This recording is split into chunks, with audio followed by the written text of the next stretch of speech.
Good afternoon to you and welcome to Africa Live. I'm Penina Karibe in Nairobi. There's plenty we have coming up this half hour, including the big story of this hour focusing on Somalia and concerns being raised after another suicide bombing rocks Somalia's capital, plus also lined up Boeing's shattered dream, Ethiopian Airlines Dreamliner plane in a fire incident in London. And saving a species, we focus on an endangered North African horse breed.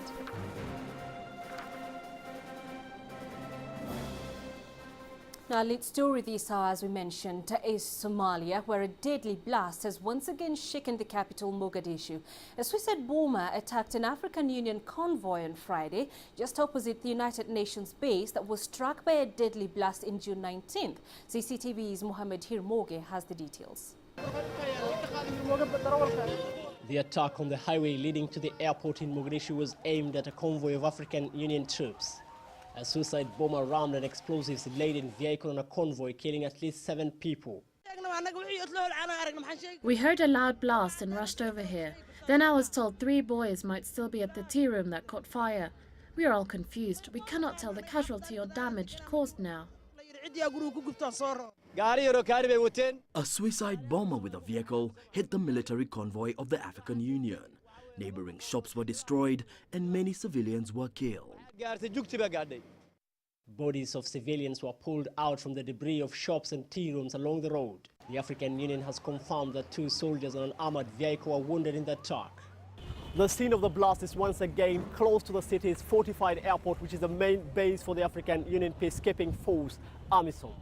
Al-Qaeda-linked Al-Shabaab fighters claim to have carried out the attack and say the convoy was escorting American officials. Prime Minister Abdi Farah Shirdoon has condemned the attack and promised to step up security in the capital. Mohamed Irmoge, CCTV, Mogadishu. Now, Somalia is attempting to rebuild itself after 2 decades of civil war and lawlessness triggered by the overthrow of President Siad Barre in 1991. A new administration is now in place, but Al-Qaeda-linked militants Al-Shabaab have been relentless in the fight to be in control, even after being routed by a combined African Union force. On June 19th, at least 22 people, including 4 foreigners, were killed following an attack on the UN compound in Mogadishu. 10 days later, dozens of people were killed in 2 days of fierce fighting for control of a strategic Somali port city, Kismayu. And on July 9th, 5 policemen were wounded when their vehicle was blown up in Mogadishu, an attack claimed by Al-Shabaab. All right, let's now get more details from CCTV's Mohamed Hirmoge. He joins us now from Somalia's capital, Mogadishu. Hirmoge, good to see you. So we're seeing a deterioration of security there in Somalia. Where is the situation becoming more volatile? Yeah, Penina, the situation has been becoming more volatile since the beginning of this year. And what is emerging is actually a pattern where April 14th we witnessed a suicide bomb, actually 6 of them attacking the courthouse complex. Then May 5th it was the attack at the Qatari delegation and the Minister for Internal Security and National Security and Interior Minister. Then June 19th we saw UNDP getting attacked in a similar style as that of April 14th. Then yesterday, that is Friday, July 12th, we realized the African Union convoy getting attacked. Therefore, what is emerging is a pattern where every single month there is a big blast. If we consider what has been happening over the last 3 or 4 months, the reason is actually quite obvious. We know that the major rebel group over here is a guerrilla force capable at carrying out such attacks that are most times both sophisticated and seemingly highly coordinated. And Hirmoge, a lot of these attacks seems as if they're targeted at foreign organizations. Is this a new tactic being employed by the militants to further, to reach their goal? One thing, Al-Shabaab have always been at war with the foreign organizations and more so at the African Union Peacekeeping Force, AMISOM. This, they have said, is that they will obliterate and make sure that AMISOM leaves Somalia after they said they lose the war over here. And now that what has emerged over the years was that Al-Shabaab have seemingly lost the combat confrontations that was face-to-face. And now what is left is the guerrilla-style attacks. Besides claiming responsibility, yesterday Al-Shabaab said that the convoy was indeed carrying American officials. That's according to them. And they're saying that American officials who was overseeing operations, security operations in Somalia. No one can verify that. The government has yet to speak about that. But then we are having a guerrilla force over here that has the cause, they have a cause, and indeed are prepared to pay the ultimate price, death. Therefore, it's quite hard to predict what happens next or where next they are going to attack. Indeed, a precarious situation there, Mohammed. Thanks very much for joining us. Mohammed Hirmogel live in Somalia. Now to North Africa, where Egypt's Tamarud campaign and the National Salvation Front organized a national unity iftar or breaking of the fast on Friday. This is part of their efforts to unite Egyptian sects during the holy month of Ramadan. Adel Mahroui reports. No one could describe the events taking place in Tahrir as protests anymore. Egypt's landmark square that ousted both President Mubarak and Morsi is now celebrating. The National Salvation Front, along with the Rebellion Campaign and the June 30th movements, invited Egyptians for an iftar meal on Friday. Their efforts now is to unite all Egyptian sects together in the square, particularly those who were not welcomed before. We want the people to feel that there's security and that the police is protecting them. The only thing that Mohamed Morsi did is that he united the police and the people together. Since the 25th of January revolution broke, I couldn't stand here in Tahrir Square. Many were keen to participate. Parents took their kids to enjoy the music, fireworks, and the famous Egyptian snacks. Even people with disabilities joined. أنا نازل أأيد شرعية الشعب مش الشرعية بتاعت مرسي. I want to support the legitimacy of the people, not Morsi's. His legitimacy failed with the people. الشرعية بتاعت مرسي أكيد شرعية الشعب. The numbers of pro-Morsi rallies this Friday were much bigger. Muslim Brotherhood leaders invited all their supporters across the country to their main protesting area at Rabaa Square, all demanding Morsi's return to power. The Friday protest at Tahrir Square ended peacefully. It was mostly celebrational, which turned the square from a political arena to a park. Adel Mahroui, CCTV, Cairo. Well, let's get more details now from Adel Mahroui. He joins us live from Cairo. Adel, it was a peaceful event that was held yesterday. What did it achieve, and are there perhaps plans to extend this peace drive across Egypt? Well, if we're talking about achievements, technically nothing new happened on the ground. However, there was quite a strong message from the pro-Morsi supporters that they are not letting go. They will continue until they exert all the possible efforts to release President Morsi and return him to power. On the other hand, we've seen efforts from Tahrir Square about people who are trying to show that the entire Egyptian population is united with the army against the Brotherhood. However, the numbers were not as significant as what we saw yesterday night at Rabaa Adawiya Square, Cairo University, where people were gathering to support President Morsi. But also the rallies were gathered from all over the country. There were organized shuttle buses that transported pro-Morsi supporters from several parts in Egypt to Cairo to display it. There were also various marches in cities which actually froze the traffic in Egypt because of these marches. But technically speaking, it seems that this will be the new trend without having any potential influence directly on changing the roadmap that the army-backed interim minister with his interim prime minister are proceeding with. Now, Adel, there's been calls on authorities to stop the arbitrary arrests of Muslim Brotherhood leaders. Is this perhaps a viable way of minimizing political divisions and tensions? Well, this has been one of the major concerns from international human rights organizations and few locally that many believe that the Brotherhood is being targeted. The UN Council on Human Rights also showed concern a few days ago about the situation here in Cairo, particularly toward the Muslim Brotherhood. Many of their leaders have been detained. 17 channels from the Islamic streamer supporting President Morsi have been shut down, all in the same day that the army announced the new transitional period and ousting President Mohamed Morsi. So many believe that there must be sort of a procedural, a transparent procedure showing clear intent and showing prosecution order and judicial order to arrest those or shut down their channels. But as long as this wave continues, the street will keep on polarizing. Actually, it's deepening the polarization. These moves are deepening the polarization basically because they're very specific in targeting the Muslim Brotherhood rather than their supporters as well. Beside that, officially, there are statements from the army, from political powers, and from the interim president and prime minister to have an inclusive or a comprehensive transition with the inclusion of the Muslim Brotherhood. All right, let's leave it there for now. Thanks very much for joining us. Adel Mahri live in Cairo. You're watching Africa Live. Let's take a break coming up. And it's the time for them to disarm peacefully, and they cannot. I suggest them to don't wait for a dealing by force, because we have also capacity for that. Disarmament appeal. DRC puts rebel forces on notice.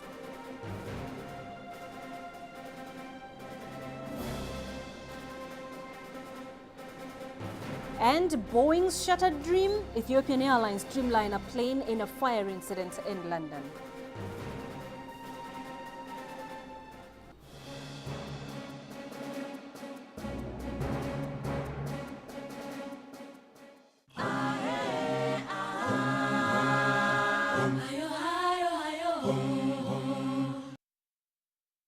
We follow the latest trends in global politics, economics, culture and sport, and how Africa fits into the global picture.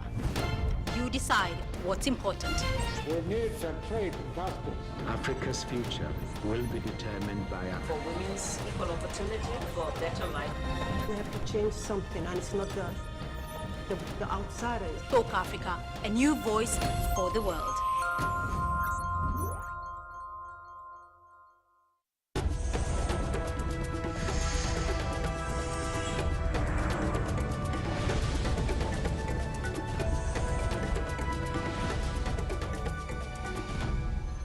The DR Congo government has warned all rebel groups operating in the country to lay down weapons or face retaliation.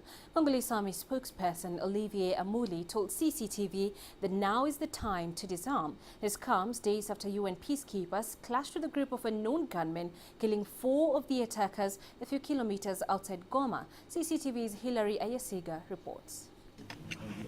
Tension is high in eastern DRC, with the government threatening to disarm all rebel groups in the country. Congolese army spokesman Olivier Amouli says all militia groups must lay down weapons or face the consequences. And it's the time for them to disarm peacefully, and they cannot. I suggest them to don't wait for a dealing by force, because we have also capacity for that.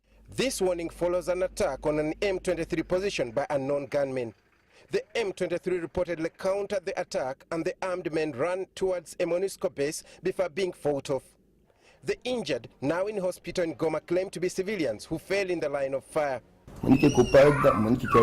MONUSCO troops decided to shoot at us. They shot one person in front of me, and I carried him. On carrying him, I was also shot, and they killed 2 other people. After that, they killed 2 more, and 3 were injured. MONUSCO Forces Commander Santa Cruz defended the attack, saying their position was threatened. What you mean civilians? That's the question. If they are with weapons and they attack our posts, they are not civilians. They are combatants or criminals. And then we are respond properly. The head of the M23 delegation in Kampala, meanwhile, accuses Kinshasa of arming militias against them. A big number of militias, which in their mind, and which are being armed by the government, and even FDLR, those armed groups coming from neighbor countries, they are all being armed by the government. So the government is doing a war through other organizations, through other groups. Several rebel groups are said to have established base in eastern DRC and have destabilized peace in the country. The latest clashes between ADF rebels and Congo government soldiers sent over 18,000 refugees to Uganda, and the numbers could swell to 30,000 according to the Red Cross. This as UN deploys a combat brigade of 3,000 soldiers. MONUSCO confirms the Malawian soldiers will arrive in Goma in a few weeks. While DRC government forces demand that all rebel groups be disarmed, it leaves question marks on compliance, especially with the M23, who still think a political solution can be reached with Kinshasa through the Kampala talks. Hilary Yesiga, CCTV, Kampala. And to Uganda now, where the East African nation is facing a refugee crisis. Tens of thousands of Congolese have been fleeing clashes between the Congolese army and the Allied Democratic Forces. This is a Ugandan rebel movement based in eastern DRC. CCTV's Alan Cheror has more. The Al-Shabaab-linked ADF rebels on Thursday morning attacked a Congolese army base in Kamonga town, North Kivu province, forcing thousands of refugees to flee across the border to neighboring Uganda. The ADF, a Ugandan rebel group numbering about 800 to 1,300 armed, based in the eastern region of the Democratic Republic of Congo, have been largely dormant for the past decade. But with their revival in strength, it could destabilize the Great Lakes region in a profound way. They overran a town center called Kamango, and so people felt insecure to stay there. So we have got an influx of refugees, estimated over 40,000. We have collecting centers where these people pass to come in here. The refugees fleeing the DRC have to walk more than 15 kilometers to get to the Ugandan border, most of them women and children. 60-year-old Congolese refugee Helena Kabalo has been walking for more than 12 hours to get to the Ugandan border. She says she fled when they had gunshots in their village. We heard gunshots in Kamango. Then we were told an army commander has been killed. So we ran so fast so that they don't kill all of us. That is why we are here. Earlier this year, a report by the UN group of experts on the Democratic Republic of Congo highlighted the activities of the armed group. The report claims that last year, the Al-Qaeda-linked Allied Democratic Forces had increased strength to more than 1,300 combatants, of whom 800 are trained and well-equipped fighters. A UN report alleges that there is a link between the Al-Qaeda and the ADF, and that the two groups' connections is spreading throughout East Africa. Alan Charos, CCTV, at the Uganda-DRC border. There has been a fresh blow for U.S. plane maker Boeing. One of its 787 Dreamliners, operated by Ethiopian Airlines, caught fire at Britain's Heathrow Airport on Friday. Television footage showed an area on the fuselage that appeared to be scorched.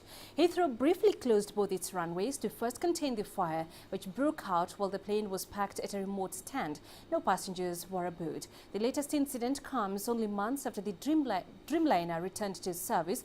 Boeing was forced to ground the new planes in January after batteries caught fire on two of its jets in a span of 2 weeks. Federal regulators approved the Dreamliner's return to service in April. Boeing said it had people on the ground working to understand the cause of fire. The annual wage negotiations in the South African gold mining sector kicked off this week. The meetings take place only days after a general industry-wide agreement was signed between most of the stakeholders, with one exception. Angelo Coppola reports. The four unions, including AMCU, who didn't sign the agreement, sat down with the country's 7 gold miners. On the table are wage increase demands of between 60 and 100%, something that the mines say is completely unrealistic. It appears, though, that there are other issues at play. The breakdown in basic structure in the mining union system has now created this issue where some miners would be happy to go back to work immediately, but because of a political imperative in the middle, there are now these two unions pitched against each other. The labour environment is controlled by the Labour Relations Act. Some consider it to be a hindrance to economic growth. Others consider it key in protecting the rights of workers. One hopes that it doesn't reach a point where employees sort of move away from their trade union movement and you negotiate with the trade union and inevitably end up with the employees still going on strike, irrespective of what the outcome was. If I have a family to feed, I would probably not consider the unions because it's taking too long, negotiating on behalf of everybody else. Sometimes, the unions do protect the employees, and sometimes they are sharks. Being in a union doesn't help much. Before, COSATU was strong, most of the unions fall under that umbrella. But now I think every group should actually negotiate for themselves. The miners are stuck between a rock and a hard place. Traditionally, they are represented by the ANC-aligned National Union of Mine Workers. But the union environment and the mining sector has changed since Marikana. One thing's for sure, negotiations are going to be tough. Gold prices are declining, efficiency levels are down, and the cost of living is increasing. What we're hoping for is not a repeat of the violence that we saw last year, and South Africa is waiting with bated breath. I'm Angelo Coppola for CCTV in Johannesburg. And time for another break coming up. Saving a species, we focus on an endangered North African horse breed.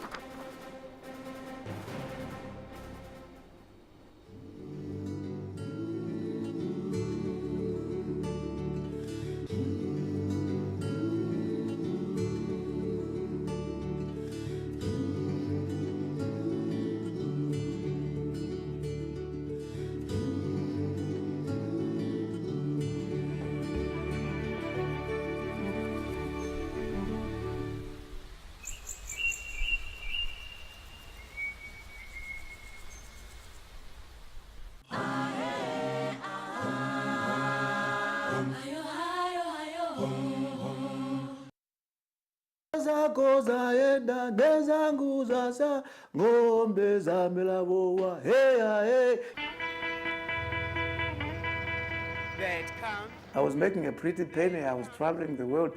I went to a travel agent and said, look, give me a ticket that's going to stop in every airport around the world.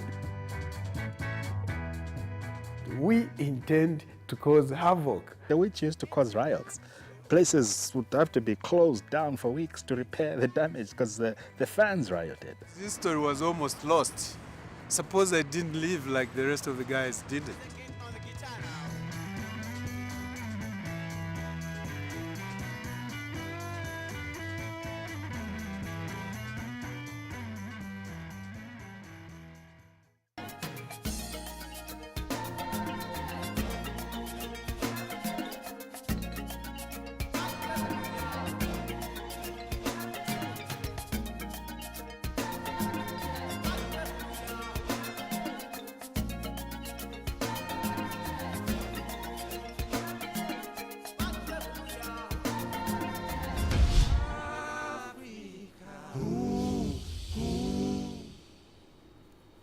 Welcome back. Kenya now says it is determined to use all tactics at its disposal to win the war against poaching activities. This comes after a blacklisting warning for the country, which depends on tourist earnings as an integral part of its economy. Experts indicate elephant poaching is now at its highest in 20 years. Maria Galang has more.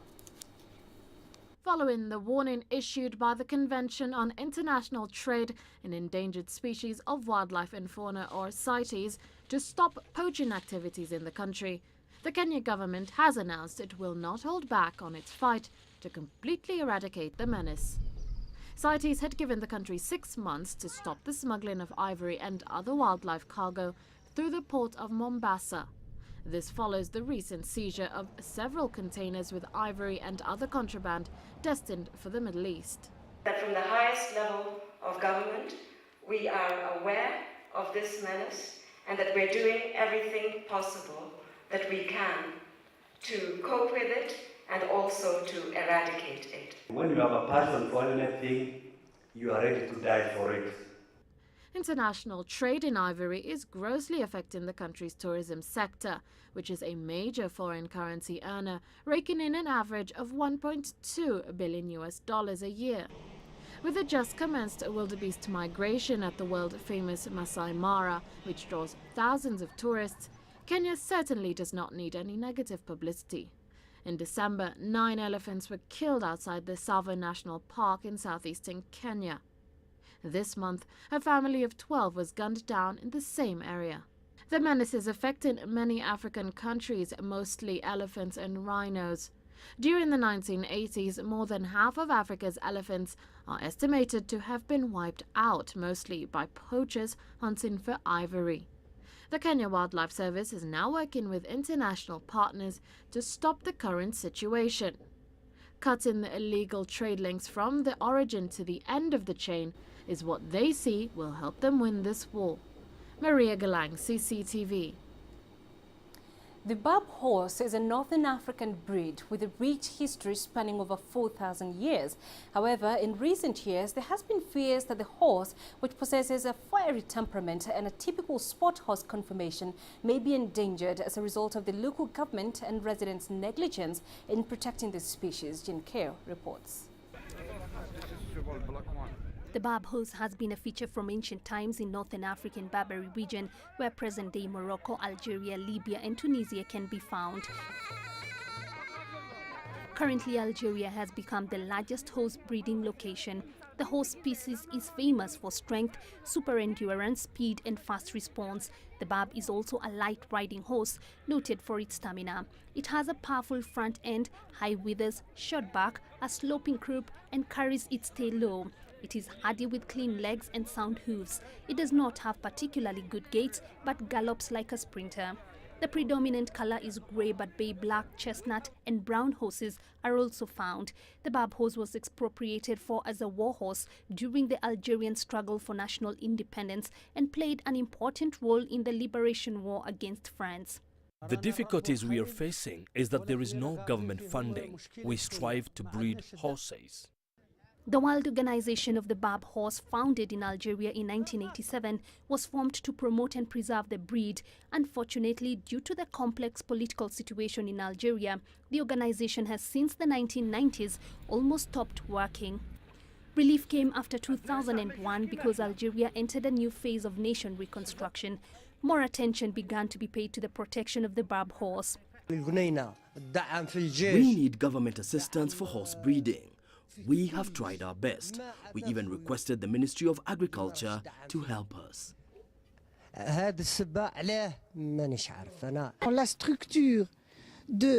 Promoting Bab horse breeding is not clear. We have relevant horses feeding agencies, but their efficiency is very low. What we need is to unite keeping retails and establish a union of breeding Bab horse. However, the number of purebred Babs is decreasing and therefore imminent measures need to be taken to preserve the Bab horse breed from extinction. Jin Chaos, CCTV.